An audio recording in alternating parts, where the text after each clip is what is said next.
Le patrimoine encore et toujours avec ses châteaux et ses vieilles pierres à visiter, mais il y a aussi les lieux de mémoire comme le camp du Vernet en Ariège et son histoire tragique. Très tragique, le camp de concentration du Vernet est dédié aux victimes des crimes contre l'humanité.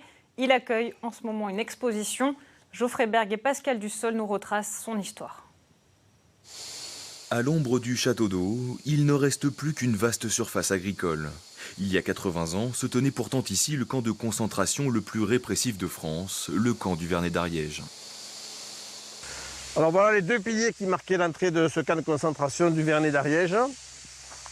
Le camp s'étendait ici sur une surface de 50 hectares. Et de ce côté, donc, le château d'eau qui alimentait le camp en eau.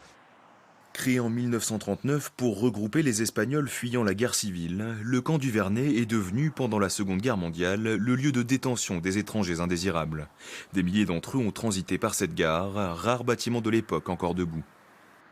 Sur les 35 000 personnes qui ont été internées, nos recherches nous permettent de dire qu'il y en a eu 6 226 déportés vers les territoires du Troisième Reich, vers l'Italie, vers les camps de concentration en Algérie, Algérie française mais déportation quand même, et ensuite il y a eu des retours forcés vers l'Espagne franquiste de Franco.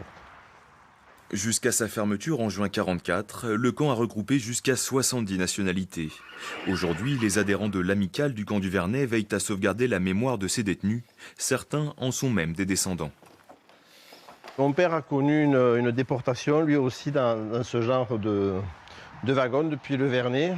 Il a eu la chance de s'évader à Lyon grâce aux cheminots, de rejoindre la résistance et de finir sergent FFI jusqu'à la libération de Lyon. La mémoire de ces étrangers indésirables est honorée dans une exposition consacrée à l'artiste Carlos Duchâtelier. Détenu au Vernet entre 1941 et 1944, ce dessinateur haïtien a documenté sa captivité dans une série de scènes et de portraits, traduisant le désespoir qui régnait sur le camp. L'interné, il se dit, bon, quand est-ce que moi, je vais partir? Où je vais aller? Je ne le sais pas. Et c'est vrai que c'est ce côté d'incertitude de la vie qui devait être terrible, en plus des souffrances physiques, la malnutrition et le manque d'hygiène et tout ce qu'on veut, quoi. Si le camp a disparu, il existe au Vernet un cimetière où reposent 152 étrangers, ainsi qu'une plaque commémorative, pour que le temps n'efface jamais l'horreur qu'ont vécu les détenus. Et notez que cet ancien camp de concentration sera ouvert dimanche pour les journées du patrimoine.